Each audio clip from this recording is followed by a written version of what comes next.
Hi, some of my most popular videos over the last decade have been to do with power supplies, either do-it-yourself ones or reviews of various low-cost power supplies. And it's not surprising because apart from a multimeter, a power supply is the essential bit of lab gear, and it's always been the one that you make yourself, you do it yourself lab. So that's one of your first projects, is to build your own power supply, and they're just incredibly useful. You can never have too many power supplies. And over the last 5, maybe 7 years or something like that, there's been this influx of companies manufacturing these like really low cost, like sub $100 switch mode power supplies that just have like seriously good like user interfaces, and they're like, they cost hardly anything. And we've looked at several over the years, like little tiny module based ones, and really the specs of these things are quite remarkable, but you haven't seen anything yet. Let's take a look at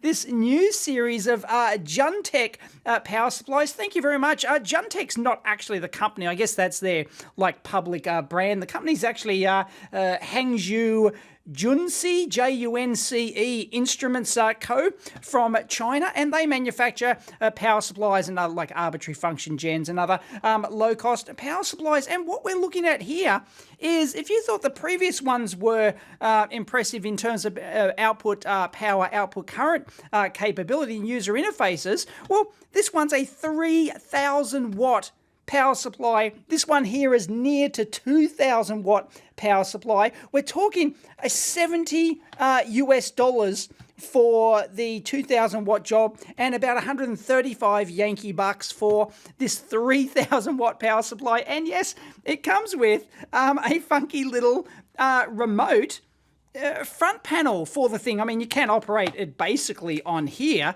but if you want the really nice interface, voltage and current set readouts and, knob and everything else, you can get this little wireless remote interface. This is really remarkable. So thank you very much. I would just call them Juntech for sending these ones in. So let's take a look at them. I mean, 3,000 watts. Obviously, they're a switch mode converter. They're a buck converter, but look at the size of those screw terminals. That's just insane. And yes, they are the proper block ones too. None of that little leaf spring rubbish. And as is very common with these things, there's several different models in each series. This is the DPS series, and this is the DPH series. The DPH, I assume H stands for high voltage, because this is 0 to 96 volts. So this is the DPS series here, and this is 0 to 60 volts at 0 to 50 amps. Apparently, yes, it can handle the full 3,000 watts. Not sure about that, but anyway, that's its claim. And this is the DPH series, the higher voltage one, 0 to 96 volts, and that's, I don't know why, 0 to 60 volts is fantastic, because there's like 48 volt power supply systems out there and stuff like that.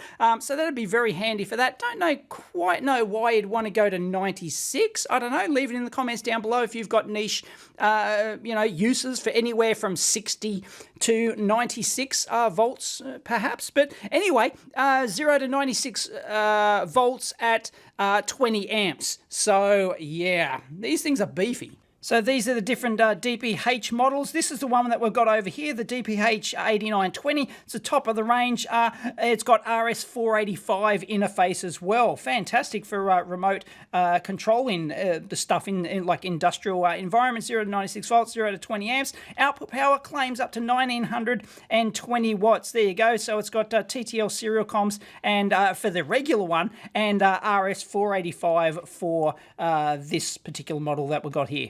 And presumably these other models here are cheaper as well. I mean, even getting a 0 to 10 amp one is absolutely fantastic. Like, that's better than most like lab power supplies on the market that are like 3 amps, say. And what, 10 millivolts resolution. Current resolution on these models is 1 milliamp because they've got a lower output, 0 to basically 10 amps. These are, when you go to the 20 amp model, you'd want to have a good reason because you actually get less current resolution on there. And output ripple, I assume that's at full load, less than 50 millivolts, and efficiency, 92%. Well, yeah, you'd want that, because if you've got an 8% loss in here at near 2,000 watts, you're talking like 160 watts that you have to dissipate in this case here. Yes, it does have a fan in it to get the airflow, but you know, that's quite a significant amount of power to actually dissipate. So, yeah.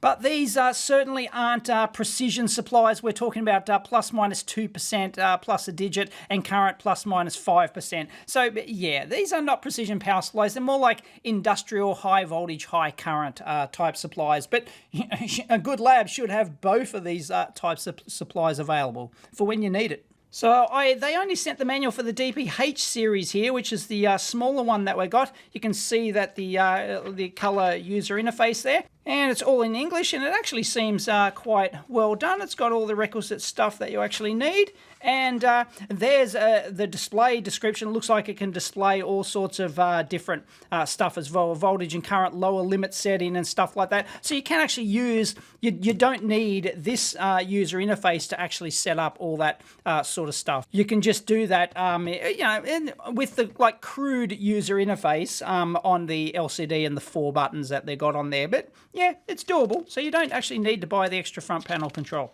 So it's got an overheat protection when it gets to 80 degrees. Whoa, if it's getting 80 degrees inside, going to shorten the life of your caps. And it is a plastic case, but it's eventually going to get out and could be a bit hot to touch.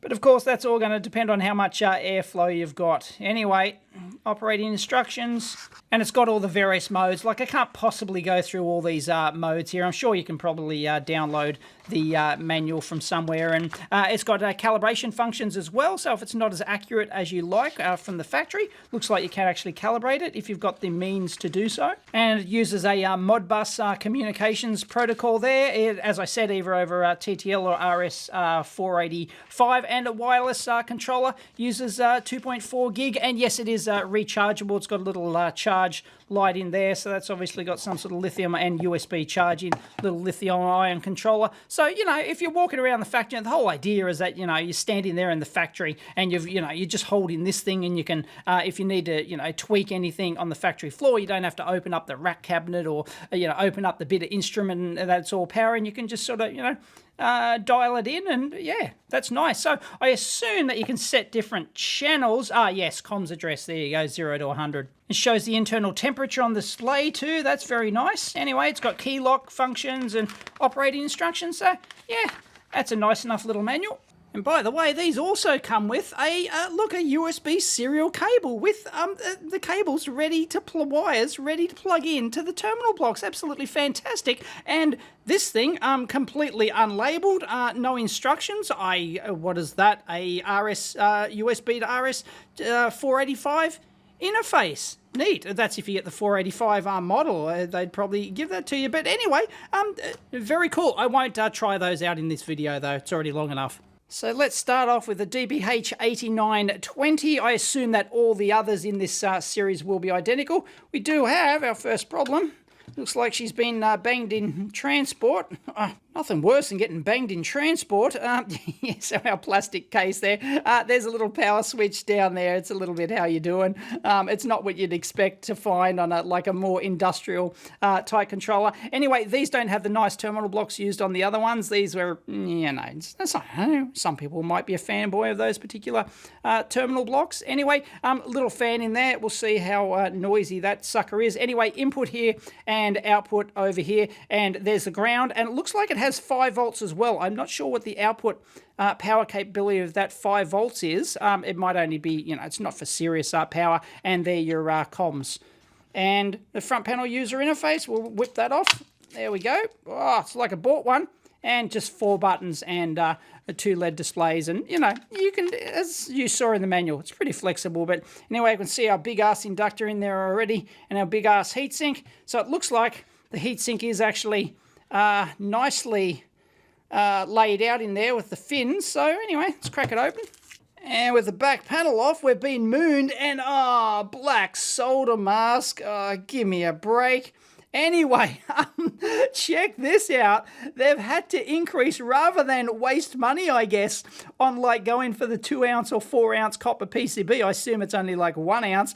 And they've put the extra solder coat on top of the traces. They've left those bare, and they've gone around, and that's pretty how you're doing. You can still see the residue. That's not the nicest introduction to these power supplies at all, but anyway, yeah, they're the high current paths, obviously the input and the output, and you got the output filter caps and the switching trannies and whatever. As of course this is a buck converter, so it's not like you can feed in 5 volts and then get your 96 volts out. You've got to feed in greater than your 90s, greater than whatever output voltage you're trying to do, whatever the dropout voltage is. And as you can see, the minimum input is 20 volts and maximum 110 for a 96 volt out. So it looks like it might have like at least 14 volts dropout voltage, which is absolutely enormous. Yeah, but anyway, so if you want your 96 volts out, you've got to supply this with 110 volt DC supply at whatever, like a current based on the maximum output power that you want to do, minus the efficiency. And we're in like Flynn, and God, I hate the bloody matte black solder mask. Anyway, I did actually bend my switch here. It actually, when I took it out, because the thing was protruding here, I forgot about it and just sort of lifted it out and lifted my switch up. I just bent it back in place. Anyway, it's obvious that here we've got, that's our wired 2.4 gig wireless interface. Is that, yep, that's just on its own little board there, so we can take that off and have a squiz. Nothing doing there. It's actually black blobbed. I don't think I've ever seen one of these with a black blob there. They're really, they saved 1 cent there. Why not? And then, of course, we've got our isolated RS485 module. It's nice that it's isolated, of course. There's our little isolated DC to DC converter brick. That's a little 1 watt jobby there. That's 5 volts in. 05 stands for 5 volts in, and 05, that stands for 5 volts out there. So, yeah, that's pretty basic stuff. So yes, of course, that's isolated, but these are not isolated supplies. As you saw here, here's our negative, and here's our negative output over here. If we flip those over, you'll find that, well, they're not directly connected there, because it looks like we've got, is that a shunt? And no, that's going to be the bottom of the caps. There's our shunt. Oh, there we go. There's our shunt. So it's directly connected. These are not isolated. There we go, through the shunt over to there. So, yes, if you want an isolated supply, these aren't it. But if you want high voltage, high current, high power capabilities really cheaply, these things can't be beat.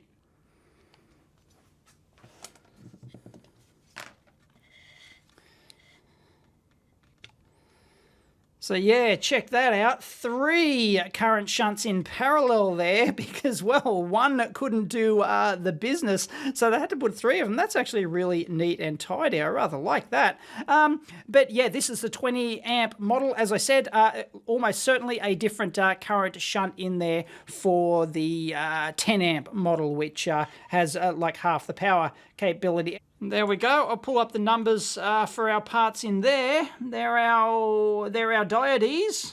So I'll put up the data sheet for these. These look like little common cathode diodes in there. And if we can get him out of the way, he's flapping around in the breeze. What do we got down there? A BD406, is it? But all your heavy work is being done by this sucker down in here. So yeah, NCE? I don't know. I'll pull up the data sheet for that. So anyway, here's one of our main caps here. What is it? It's a is that a Lelon? Not sure. Anyway, 330 volt, 200 volts, and that's a 105-degree job, as you'd expect. And let's take a look on the other side here. I think we've got identical ones there. They're close to the heatsink, aren't they? Anyway, there's our big-ass inductor. Wow, that is beefy. Anyway, a typical buck configuration, basically. And, they're reasonably efficient. What's that little jobby right on the end there? I don't know.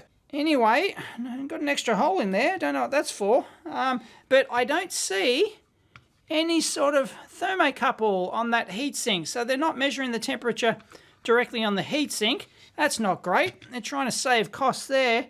So, I don't know. Can I spy the thermocouple? Where's Wally? Where's Wally? Because they do give you a temperature readout, of course, but it's obviously not coming from the heatsink. Anyway, it does look like, really bare bones type configuration. Let me get it under the Mantis microscope and see if I can pull a part number for the main buck controller. Well, they've spoiled all our fun. Look at that. They've actually, looks like they've like milled off. Look at the channels. It's kind of like they've got like a milling drill bit or whatever, and they've like erased that. Erased from existence. Mongrels. And also the trannies over here. Look at these. We can't even figure out what those poor little trannies are. Unbelievable. And yeah, they've rubbed the numbers off everything. So, that's hugely disappointing. Wow, yep. Not a sausage. Sorry. There's a closer up shot of that. That's remarkable. Why? The humanity. So, yep, every single active part on there, they have erased the numbers from. I'm surprised that they didn't do it to the power devices as well. Anyway, that's kind of like what you'd expect from like a $60 high current, high voltage power supply. I still don't know where the temperature sensing element is. I've got something bodged. Looks like a diode's been hand bodged down in there. Perhaps you can see the residue on that. I hope. Get the light at the right angle. So yeah, someone's had a Harry Hacker at that. So anyway, the question is, are you going to be able to dissipate the claimed 160 watts maximum at that claimed efficiency? The loss that you're going to have is going to be, it looks like, at max 160 watts. So I don't know, all you power amp aficionados and all that who do this as your daily bread and butter, 160 watts with the fan, with this little piddly fan in here, maybe. So yeah, for the price, that's passable. Let's put it back together and see how she goes. Although I don't think I'm going to, I don't have a 2000 watt power supply, like DC power supply, to be able to input to this thing to actually test it. So, I don't know. But looks like they don't care about you reverse engineering their display board. Alright, so I'm feeding this from my new 200 watt, well it's 800 watts total, but if I wanted 800 watts I'd have to tie all 4 channels in parallel. Anyway, 200 watts, I've set it to 20 volts at 10 amps because this thing claims 20 volts minimum input. So let's set it to its minimum of voltage input and see what's what. Well, fan briefly turned on. And, yep, it's shut off, so obviously it's got a temperature-controlled fan in it. It was quite a loud little whir there. Not sure if you heard that, because the microphone's pointing away. Anyway, it's set for 5 volts at 3 amps. So let's just go, okay, do we... I don't think that... Yeah, no, there's no output. I don't think there's any output on-off. Is there? Or is that what that power... No, that'd be the actual power. That wouldn't be the output on off. Oh no, because our output here is 0 volts. So yeah, I guess we go okay. There we go. Yep. So that's our output on. Oh, it would be nice if they would have put, out on off there as well. Anyway, so that's obviously the set. And obviously, that's telling you it's on because we've got our constant voltage light there. So 5 volts, and so it's set to 5, and we're getting pretty darn close to 5, so that's pretty accurate, no wuckers. Okay, so I'm going to set this to 5 volts constant current, and let's turn it on. Sorry, 3 amps. Yeah, because we had our 3 amp current limit down there, and sure enough, 3 amp current limit. So that's pretty bang on.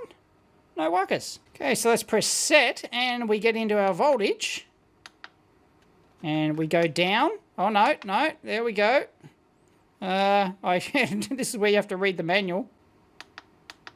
There we go. All right, so we set that to 12 amps, and now we're getting our what?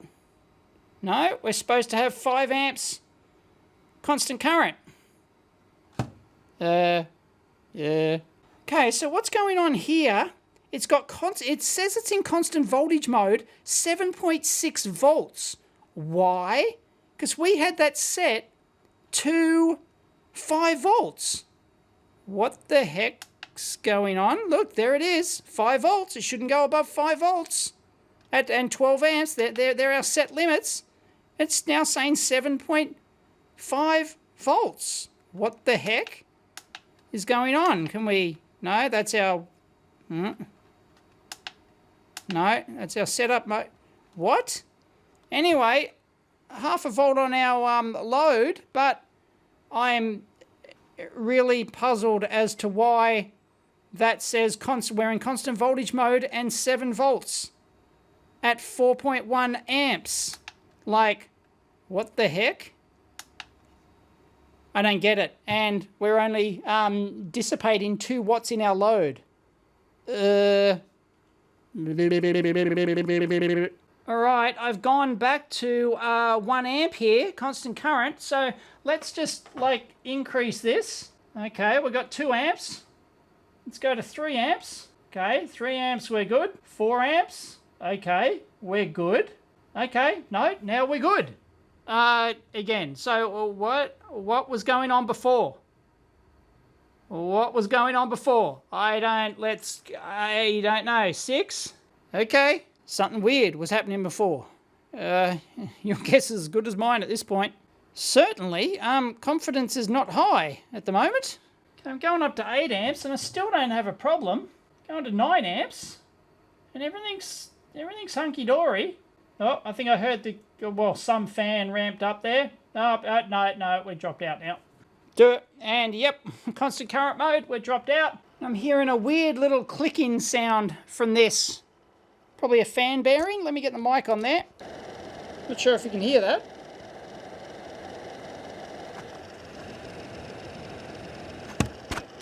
Hello? Dodgy fan bearing or something?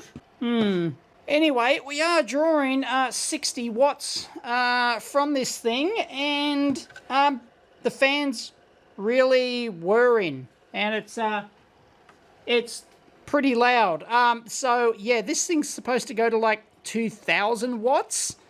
I don't know. I wish I could push it all the way with LBJ, but as I said, I don't think I have I certainly don't have like a 1,000 watt load. My loads here are only a couple of hundred watts each, like 200 watts, and let alone the power source. So I don't know. Leave your comments down below. So I'm right up at 19.9 amps now. That's our maximum output current, and of course the voltage is dropped a bit from the nominal 5 volts because I'm not doing 4-terminal current sense on that. So we're getting, even though I've got big beefy gauge wire on there, it's we're still getting some loss across that. No wuckers. So yeah, 96 watts, and don't really feel any warm air coming out of that. So at 92%, that'll only be dissipating 8 watts, and the fan's really going full pelt. So yeah, I don't know. Anyway, she's not getting the least bit warm at 100 watts, but I'm less than I'm 1/20th of its maximum output power. Well, I'll tell you one thing that's getting warm though, and that's my output cable at 20 amps. This is a 15 AWG cable, and yeah, it's getting a little bit warm. Let's actually probe the noise on this thing using a times 10 probe, compensated of course, and let's have a squiz. Well, so much for their 50 millivolts peak-to-peak claim there. Even on the lower frequency stuff, I'm getting 100 millivolts per division. I'm seeing 150 millivolts peak-to-peak. And we've certainly got these high-frequency bursts here. So, Yes, my probe is compensated. Single shot capture that. There we go. That's what we're seeing. And the excursions are quite large on that high frequency stuff. So yeah, lots of ringing there. Wow. I need some more chokes. All right, let's try and be a bit fairer to it. I put 100 N ceramic across the output, and yeah, okay, we've dropped it to around about, 200 millivolts, but peak to peak. So yeah, that's still 4 times more than what it's rated for. Of course, they don't tell you at what it's rated. They just say peak to peak. So you've got to presume maximum over the entire performance range. And that's with 100 N and 100 mic low ESR electro across the output. All right, let's try that without the electronic load, because that could be impacted. We'll get a resistive load. I've got my high power 50 ohm load from my defibrillator here, and defibrillator analyzer, and I've now set the input voltage to 64 volts. So we're getting 50 volts out. So that should give us a 50 volts divided by 50 ohms should give us an amp, or 50 watts here. So that's the output noise at 50 watts with no output extra capacitance on there. Yeah, we're still talking 100 millivolts per division, a couple hundred millivolts peak to peak, not including all those nasties, those switching nasties in there. But we can get rid of those. So if we whack a larger 100N and a larger cap across the output, that is what we get. So we have actually reduced our low frequency output ripple. It's probably now we're 50 millivolts per division. So I don't know, what's that, 70 millivolts. So it's getting closer towards its spec of 50, but certainly this higher frequency content, that's still there, unfortunately. We're not going to get rid of that without some inductory goodness.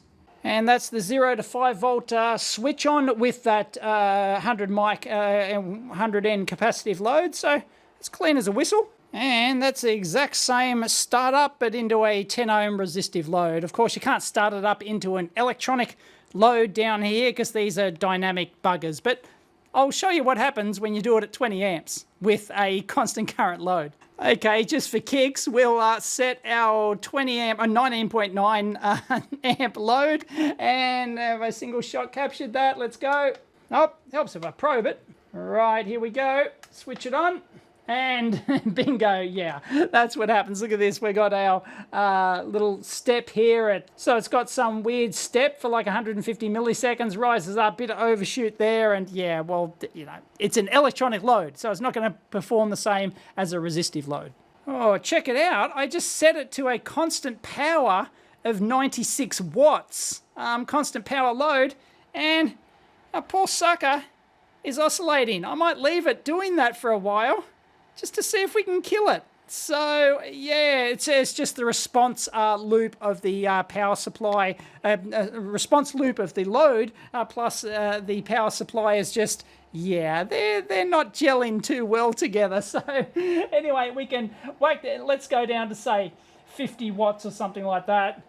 See if we can. No, it does not like that at all. No, it's still not gonna. It's not gonna do that. Doesn't like constant power load at all. Hang on, it finally settled down. I just left it. Like literally camera was off for 30 seconds and now I'm getting our constant power load.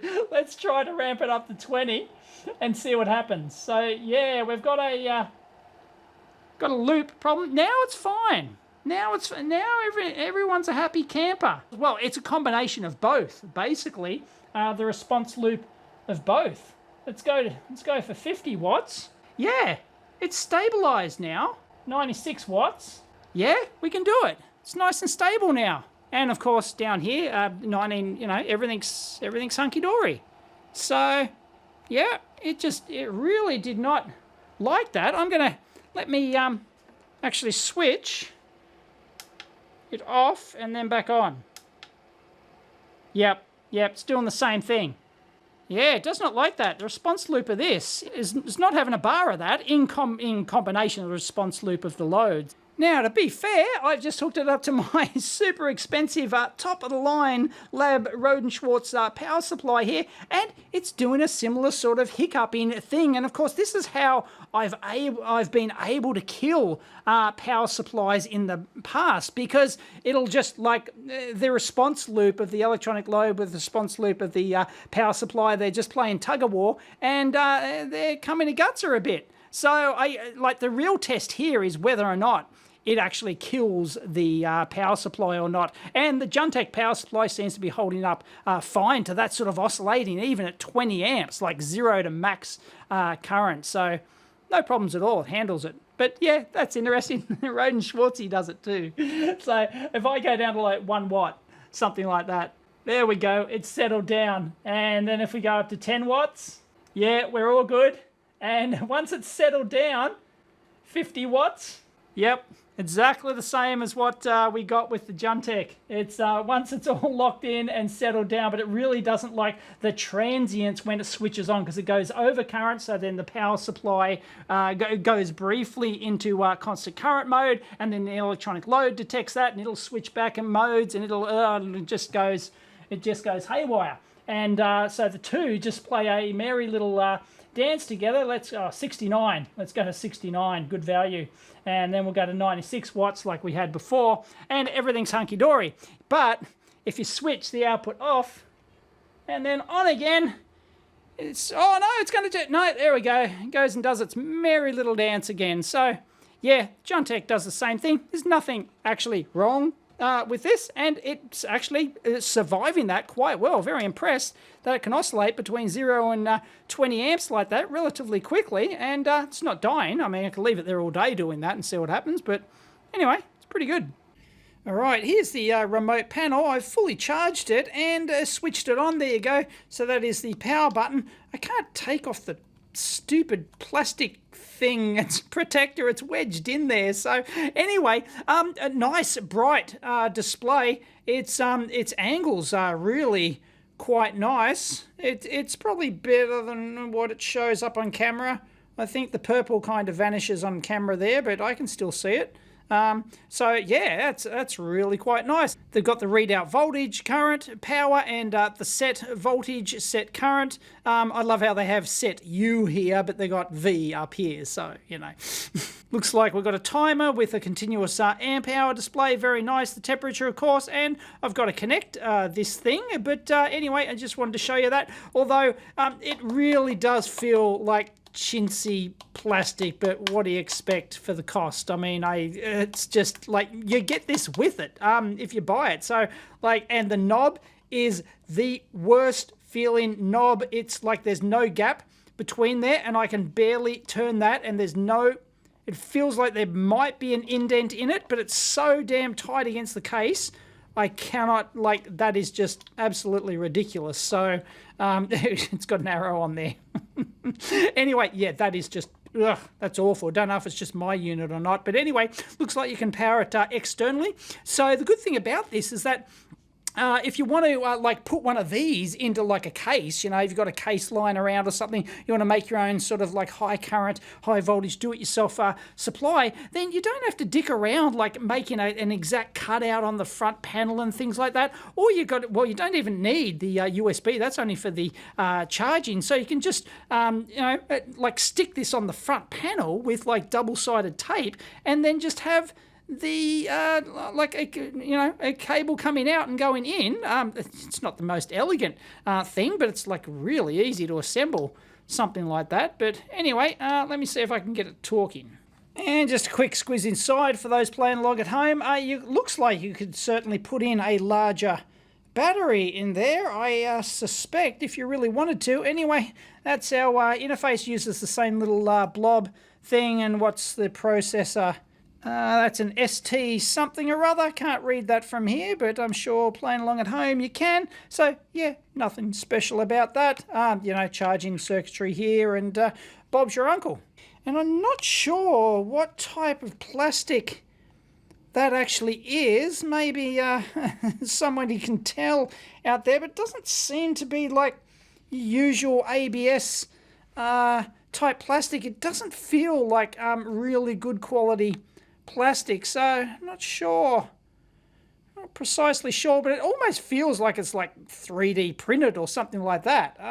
That's the kind of vibe I get from it, but it's not. Well, that was easy. I simply turn the power back onto this thing, and the little COM LED there is flashing to indicate that it is connected. There you go. There's our wireless symbol, and there's our set voltage and current. Works a treat. Where it got that time, that was maybe the no, is that like a random time? Because I haven't actually done anything yet. I haven't switched on the output at all, so I don't know. So if we switch that on, boom, there we go. There's a slight delay there, but mimics that precisely. Oh, nope, it's jumping back and forth. Looks like it's 5 millivolts, 50 millivolts resolution there. Okay, so let's see if it's any easier to use this without having read the manual, which is probably a pretty foolish thing to do. Set MO, that toggles between there. No, that's the setting those, I would guess. Anyway, let's just press voltage. Volt, V. Hello. Oh, okay, there it is. Jumped over there. So set. There's our set. There you go. And we can change our cursor position there. That's all right. It's not too shabby. There you go. Let's go up to 10 volts, shall we? And then we'll go 19 amps. Okay. And we switched our output on and everything, it's updated. Everything's hunky-dory. So let's put a load on. See if the temperature goes up. Well, there you go. There's the update speed for it. I've got it in silly bugger constant power mode again. And yeah, it's jumping around the shop. I've got it jumping up to like 19 amps or whatever. So yeah, it's still not killing it. It's a robust little beast. Guess one of my only complaints about the user interface is that, like, really, when you switches to constant current, constant voltage to constant current, it's not really obvious. Yeah, the dot there changes, but like, it would have been nice if it like just highlighted saying CV or CC, you know, change the entire display or something rather than just changing the little bullet dot there, perhaps. It's just, you know, it's just not obvious that it's in constant, like at a glance, that it's in constant current mode.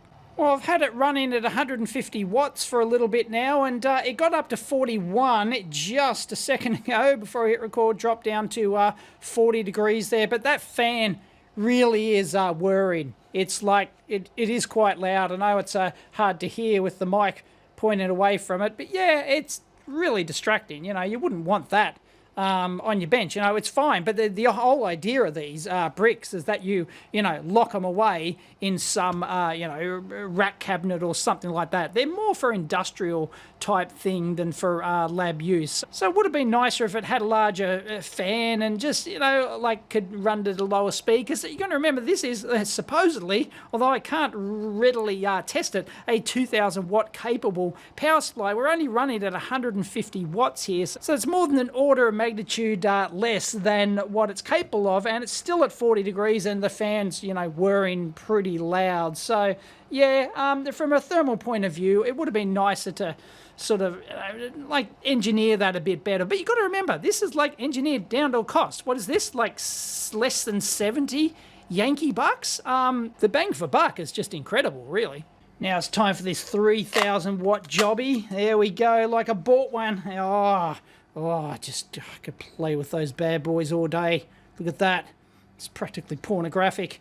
Demonetized. So anyway, this is, I don't know if this has a 485 model available, but I don't think it is. Anyway, it's the DPM 8650, which is the 50 amp model. So there's our, like our 5 volt output and our serial comps as well. Once again, there's a little dinky on off switch. I don't know why you'd even bother with that on such an industrial type unit. Anyway, let's crack it open. And again, we've got another one damaged in transit.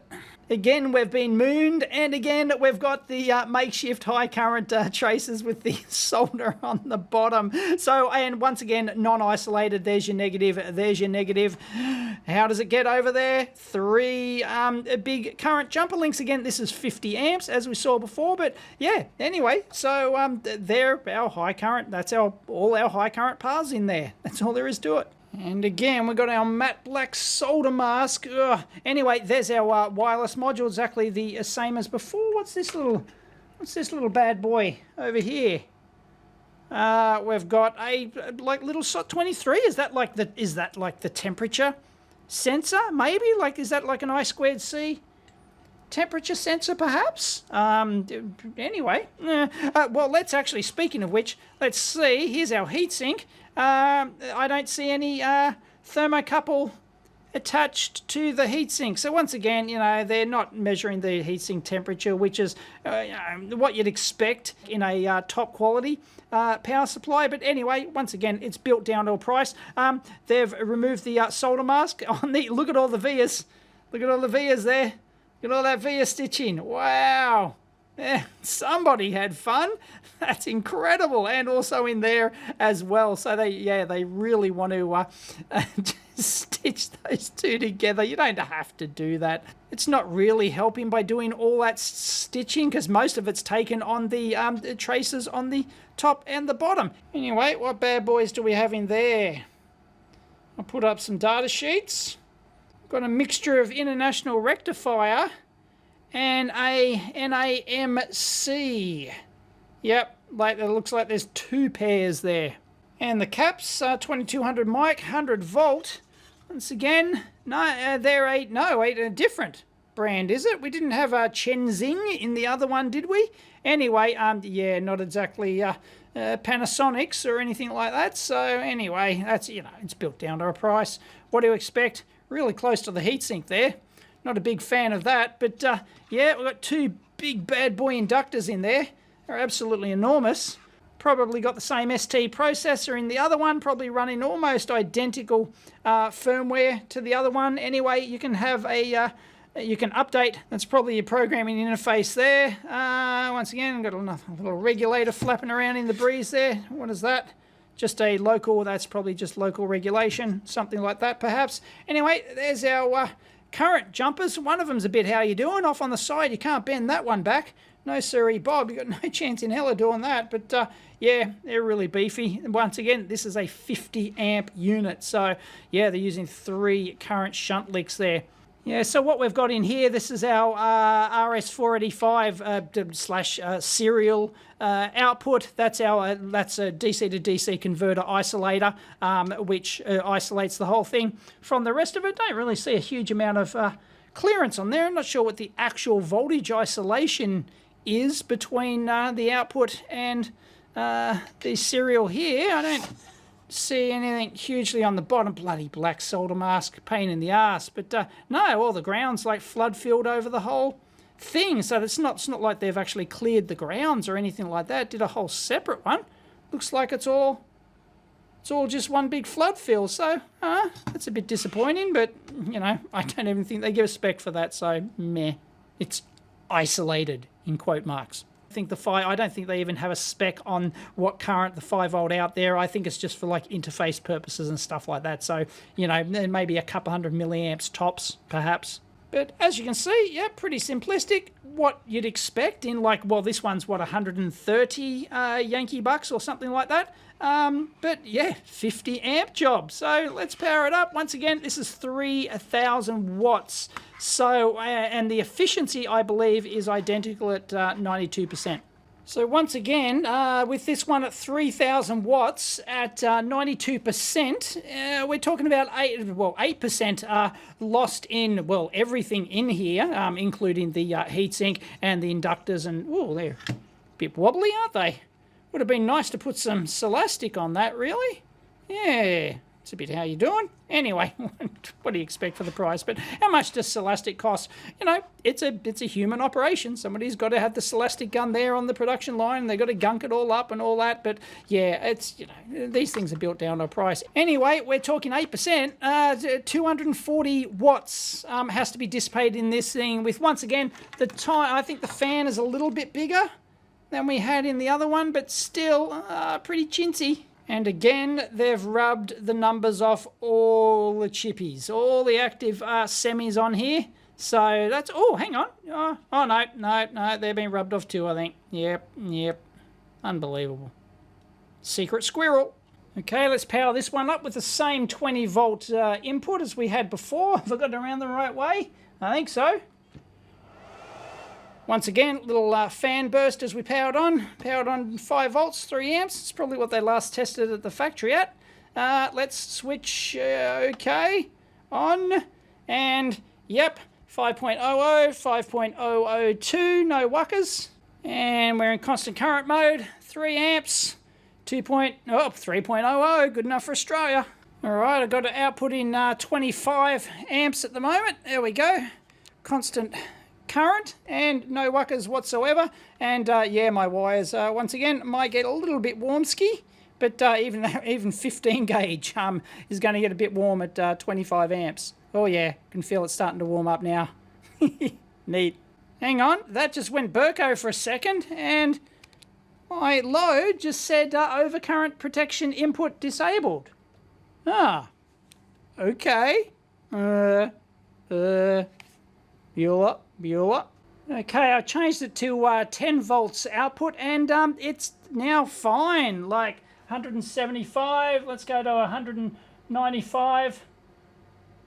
Okay. Whoop, what happened there? Whoa, it's resetting.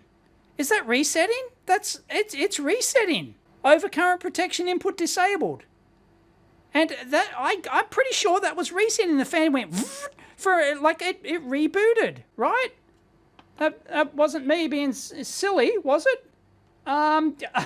And silly me, I had that set to 300 watts current limit, and my input power supply over here is 200 watts current limit, so this was briefly dropping out, causing this thing to reset. So there's actually nothing wrong with this at all, so yeah, no worries. Okay, I think what might be happening here with this overcurrent protection input disabled, I think that wording's a bit off. It's trying to protect the input. It's not that the protection has been disabled, it's the input has been disabled because of the protection. I believe that's what it means. So I think what might have happened here is that the large output capacitors here with their low ESR, they're dumping current into the load, and the load has protection against that to try and to protect itself, and so the capacitors are trying to when it changes over into constant current mode, they're trying to those capacitors are trying to slam that current into the load, which is basically just shorting out pretty much, and it's just protecting itself. So I think that's what the deal is there. So technically that's an issue with the Rigol power supply, but this is what happens when you have large output caps on your power supply. The energy or current in those caps can get dumped into your load for a brief period when you enter that constant current mode. So yeah, power supply lab power supply design, good lab power supply design tries to minimize the output capacitance, but these ones, let's go back in and actually have a look to see that they're actually smack on the output. And back inside again, and here's our two caps, there and there. This is our input here, so obviously one cap is for the input, one big 2200 mic there, but the other one is, look, directly on the output pins, and it's even after the current shunt here, so there's absolutely nothing stopping. Look at all these huge tracks, absolutely nothing stopping all the energy from this huge output cap from being dumped over into your load. So yeah, as I said, these things aren't the best as a precision lab power supply, because a good precision lab power supply, well, a good lab power supply doesn't have to be precision. Good lab power supply will minimize the amount of output capacitance that gets dumped into your load, and I've mentioned this many times in my power supply design tutorials and stuff like that. So that's what's happening here. The current from the output caps is being dumped into the load, and the current limit down here, it looks like it's set to its maximum of 70 amps. It's got a good electronic load like this will have these overcurrent, overvoltage protections, so that which will kick in to actually protect it. So these things are actually hard to kill, or that's the intention of it. And so that overcurrent protection is kicking in, and yeah, all that current is being dumped out of those, out of that big output cap. So yeah, just take that into account of anything that you're using this for. In this particular case, because we're cycling there into constant current, constant voltage mode, boom, all that current's available to be dumped out. And because the load was thinking, because this is an electronic load, takes time to respond and things like that, it just sets the output transistors like a really low impedance, and that will effectively short the output of the cap, cause all the current to be dumped into this load and trip the output or the input current overcurrent protection system. So yeah, that's just a quirk of testing these sorts of things. But that can, of course, have very real consequences for the product that you're actually powering with this thing, and you could come a guts, or it could blow the arse out of your product. So yeah, that's why lab power supplies try to minimize the output cap. And therein lies one of the things, like even this small unit here is way beyond the capabilities of any DC power supply that I have in my lab, any DC source, I believe, anyway, unless I get lots of them and parallel them all up to try and do that. So, you know, really the limitation of these is your input power source you really need. If you want to get the 2,000 watts out of this, or the 3,000 watts out of that, which is more than the 2,400 watts available on a standard 10 amp main 240 volt / 230 volt mains power supply here in Australia. This thing, even if you rectify that to DC at a suitable voltage, you can't obviously go up to, like, you can't just bridge rectify the mains and feed it in here. You're going to blow the arse out of this thing because it's got a maximum DC input voltage. I think this one's 110 volts, isn't it? Anyway, even if you were able to like rectify the mains and you got the full power available and it was a big beefy thing, you still wouldn't reach the capability of this thing. So it's, you know, it's remarkable. Anyway, even this one is really hard to like really thoroughly test out, because you need the DC input source. These things aren't AC powered, and you can't just buy a plug pack and whack it in, or a simple transformer. It ain't that easy. So there you go. Thank you very much, Juntech, for sending these things in. They're built down to a price, but they are really remarkable bang per buck products.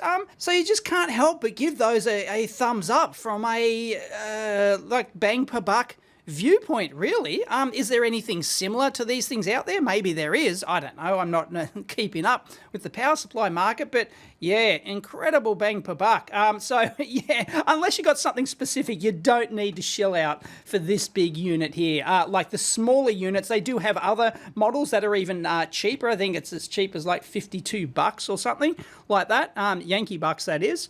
And yeah, really remarkable. So yeah, probably worthwhile hanging around, but you've got to have a suitable DC input source. But if you can salvage that, as I said in my previous videos on those these buck power supply modules, is that yeah, you can salvage like old gear, old industrial gear and things like that, and get switch mode power supplies out of them. You can maybe like an old PC power supply, but things like PC power supplies aren't good enough because they're only like, what, 12 volts is the highest output on those and things like that. But you know, you get a good industrial one and you can get like a maybe like a 24 volt output or something like that. And even then, that's incredibly useful. You can still get like a 0 to 12 volt power supply at some high current. So yeah, well worth looking into. So we're like less than an order of magnitude like of this, the capability of this 3,000 watt power supply. And yeah, maybe more testing required of this one, more mucking around. I mean, you could probably do comprehensive